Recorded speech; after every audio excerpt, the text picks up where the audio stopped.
I'm Eleanor Wheeler and I'm a ceramic artist. The title of my piece is probably just Flesher's Vennel. I was going to add in a line out of Robbie Burns' poem, Some Hay Meet, so that might be there as well.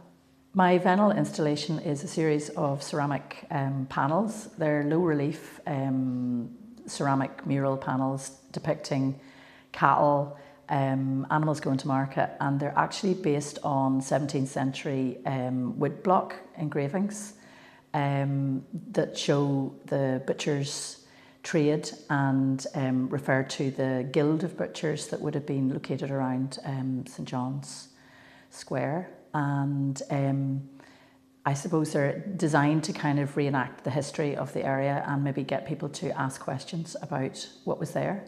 The reason that they're ceramic is because it relates to the history of using ceramic tile in butcher's shops.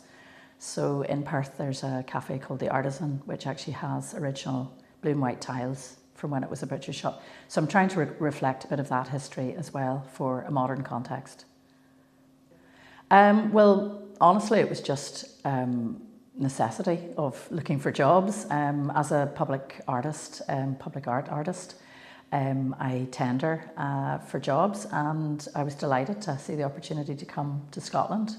I graduated from Grace School of Art, so I'm very closely associated with history of being in Scotland. So the other thing was as well is my, I suppose my specialism is to do ceramics for architecture and public spaces. So streetscape projects and particularly places in historic parts of towns are kind of what I do.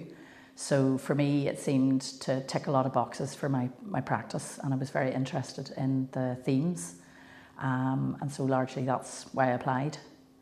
Well, I actually hadn't heard the word Vennel before I came here, so I actually had to look it up and saw that it sort of derived. I wasn't surprised to find that it would derive from, a French word.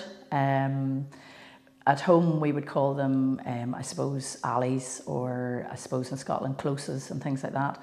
But again, I'd been involved with some projects in the city centre in Belfast which were very similar, which was putting artworks in these back closes in order to brighten up the space, and in some ways actually by enhancing the streetscape, I think it actually has a function as well of making the place more attractive and therefore possibly safer for people. I think once public spaces are enhanced with things and actually look better, people tend to kind of react positively to them rather than them becoming rather disused and disorderly. So hopefully that's what Vennel will mean to me and to other people in the future.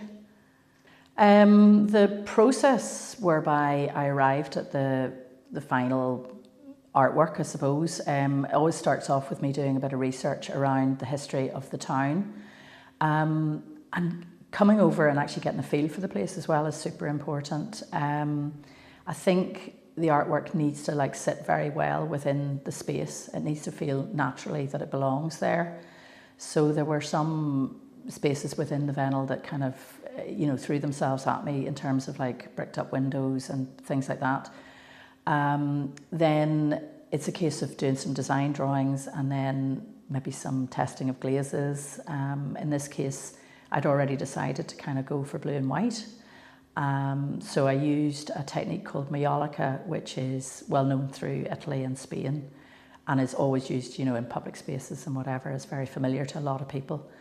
And then after that, the tile panel is rolled out in clay, sculpted, cut up, fired, refired, glazed, and then we install in a metal frame which will actually protect the piece and enable it to be attached to the wall safely. Well, so far people have already engaged with the artwork very positively. I think the general feeling has been that it's actually enhanced what was a fairly dowdy, down at heel sort of space. There's a popular bar in the Vennel, and I have to say that the local users of the bar or customers of the bar have been very positive about it, which is good. I kind of believe very strongly that it needs to have a sense of place, and people who are local to that particular space need to like feel that it's nearly theirs, and that was the impression I was given whenever I was installing it yesterday. Over a longer term, I think it should be possibly something that might draw people in to think about the history of the town, whilst also being something that maybe becomes a bit of a landmark, or maybe people can, you know, use it as a way to navigate round the town as well.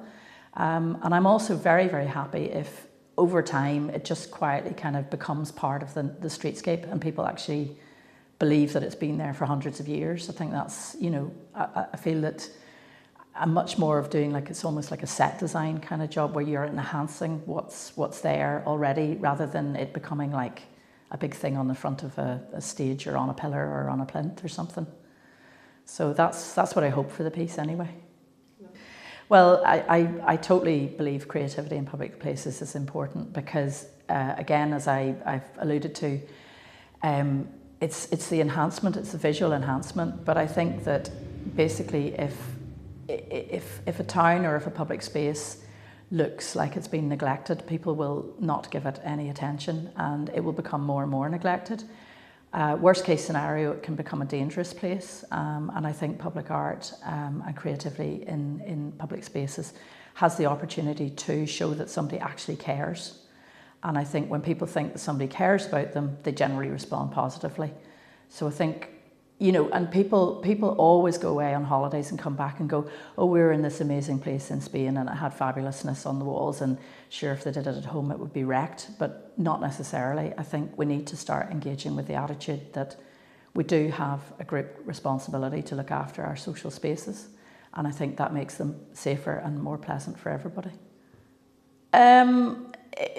It probably didn't consciously, but maybe subconsciously, I felt very strongly that what I wanted to offer Perth was a craft option. I wanted to do something that, whilst it is a very traditional material, that it highlights that kind of notion of architectural ceramics. It alludes to the past, but it also says that these things are possible for the future. I think people are familiar with the notion of craft and they think, you know, teeny tiny things to buy for a gift. And I think, you know, if you can kind of put something out there and say, look, this has been here for a long time, you know, people have been doing this for a long time, why can't we have it now? Then it kind of wakes people up to the idea that maybe they can get involved on a smaller scale themselves, or indeed a larger scale, possibly.